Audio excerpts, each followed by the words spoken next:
Hey everybody, Anyone is here, and I am in a 1.4 pre-release world, and I'm in the Nether, and the reason I'm here is I wanted to play around with a few of you, well, hopefully more than a few of you, who watch my LP know that I've been talking about making a blaze farm, but I've been waiting for 1.4 because of the feature where entities can go through portals, and I wanted to show you why I did that.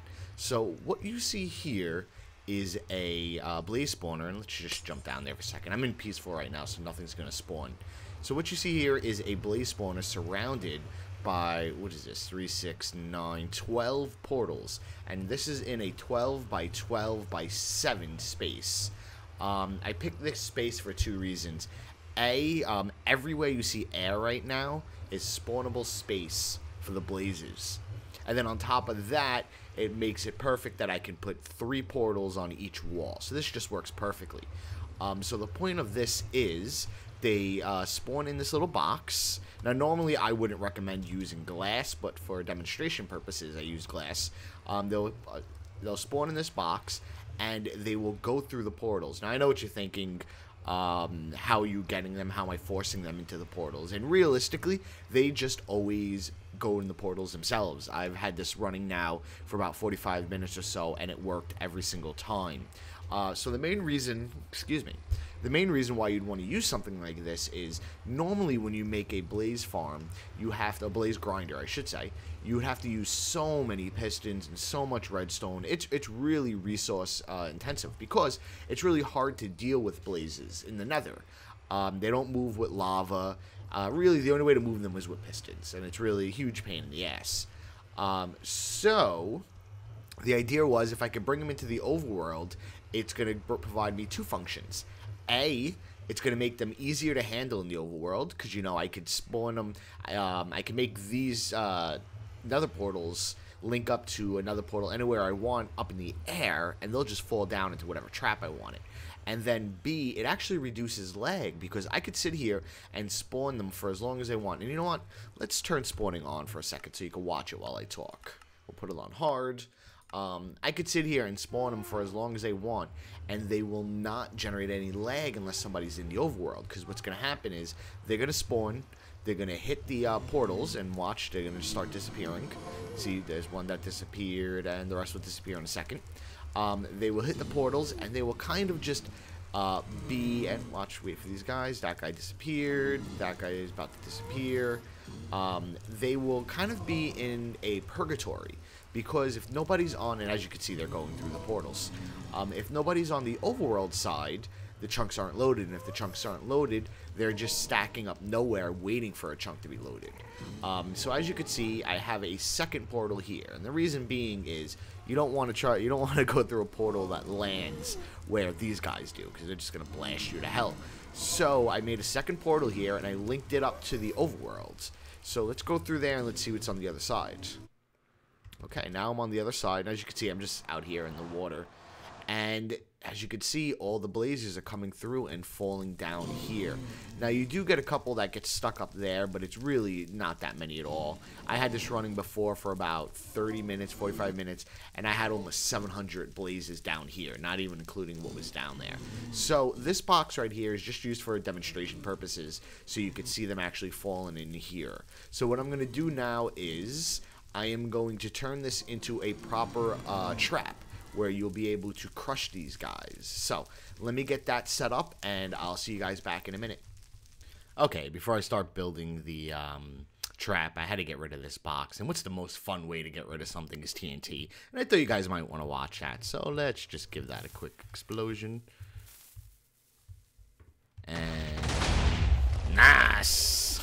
Okay, when I be back, we will have the actual grinder set up.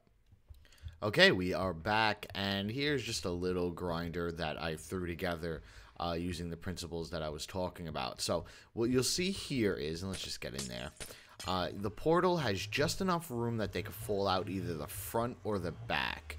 Now, sometimes, once in a while, one or two get stuck in there, but that's really not that big of a deal. I think that's more of a problem with Minecraft than this design.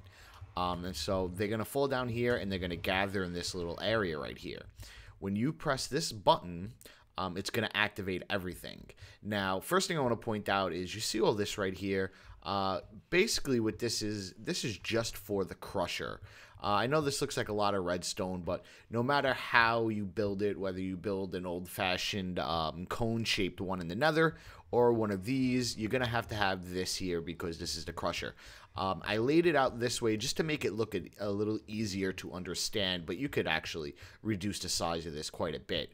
What you are saving on is, instead of having, I don't know, I think it's half a stack to a full stack of sticky pistons and tons of repeaters, you have this. So basically what happens here is, I'm going to press this button, and it's first going to hit this pulse lengthener. And the reason for this is, when I open this up, well, basically, let me explain what it does first. So I press this, it hits this pulse lengthener, lengthens the pulse to about 6 ticks. And then what it does is it activates these 2 pistons first, well, these 2 rows of pistons first, which push this wall out 1. So now you have a full wall this way. Then it inverts the signal to turn off these pistons, which opens up this trap, which drops all these guys back in there. Then it resets and closes back up. This opens back up. And then while that is happening, a second path is taken. So as you can see, it comes down here. It splits here. This is the invert to open up those pistons. But then it comes over here and it hits this timer. So basically what this is just the crushing mechanism. So it comes down this way. First thing it does is it hits these. What these repeaters are here for is just the delay waiting for all of this to happen. And then it hits here. And what this does 2 things. First of all, it comes around here. It inverts this, which then inverts this and turns on these pistons. As you could also see, that there is a power. So not only does it invert these pistons, but it holds this torch right here unlit. So the pistons actually stay on, and it does that by coming around here, wrap around here, and lighten this block back up.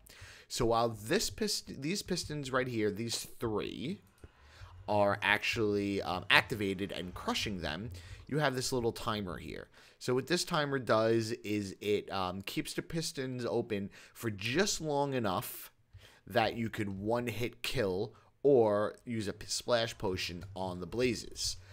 So once it goes through this whole little snake, it relights this block. It turns off this block, I should say, which makes these pistons retract, and it allows this light to get turned back on, which keeps these closed. So let's just give a look of what it does. When I press this button right here, you're going to see these pistons go first, then this retract, then everything close up, and then this opens. So let's just take a quick look at that. They open, there you go, and now it is crushing. And as you can see, it's hitting this little timer here. And once it gets back around here, it's going to open back up. And I just made this little doorway here to go back in here so you can pick up anything that you missed. But realistically, just coming here, you'll get most of the XP, all the XP, and most of the blaze rods. Now, this isn't the most elegant design. I wanted to lay this out in a way that you could easily see what's going on. One thing I do have to mention is what I was talking about before. This is a pulse lengthener here. The reason for that is a button's only about 2 or 3 ticks. Maybe a little bit longer than that, but not much. It doesn't send much of a signal, a length to these pistons. And what happens is, if you don't add this pulse lengthener, when you actually do this, this doesn't stay open long enough. So you actually miss some of the blazes. There is one flaw in this design here. If I were to make it again, I would actually drop this a few more blocks. The reason being is, and I'll show you in a second when I actually test with some blazes. You see how these piston heads here? Sometimes when I press this button, this doesn't retract quick enough, and blazes actually get stuck in these pistons right here. So you actually miss a couple. But it doesn't happen often, and then you could just clear the system out once that finishes by hitting this again. So let me fill this up with some blazes, and you could see it in action. Okay, we are back, and as you can see, I got some blazes in here ready to go, and I just want to expand a little bit. The reason why I would drop this down a little bit more is since they're getting caught in these piston heads in here, what I would like to do would be to move these pistons back a little bit and have two sets of pistons that kind of open them up and push them down without actually having to have the piston heads here. The reason I can't really do that in this design is just because of the placement of these pistons and that nice piston bud glitch would actually keep it from working correctly. So I'm not going to rebuild this whole thing, but you'll get the point. So I am going to press the button and just watch what happens with the blazes. You can see they drop down, close up. Now they're getting crushed, and as you know, it's going through here. And let's get this finished, and it's open back up. So first of all, they're about one hit each. And if you throw a potion at it, they're all dead. You get your XP. And then you can even flip the switch, go back in there, and get your rest of your blaze rods. So that's pretty much it. Like I said, this is really just a proof of concept. This is really not the nicest way of wiring this all up. I just wanted to wire it up in a way that is easy to tell what's going on. And just to reiterate what's going on, when you press this button, it lights up this repeater right here, which turns this into a pulse lengthener. And basically, this just extends the pulse to 6 ticks. Comes back around here. It activates these pistons. Comes down here. It splits. First, it comes here, turns this torch off, which opens these pistons. Then it also splits, comes over here, and starts activating the crusher. Again, the crusher does not turn on after it hits these repeaters.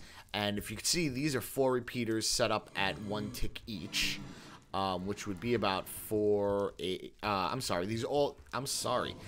4 repeaters at 4 ticks each. And even though this is probably a little bit longer than it needs to be, I could probably get away with probably just doing 2 of those repeaters. Actually, I need one here just because of the way I wired it. But I like to give it a little bit extra time just to be safe.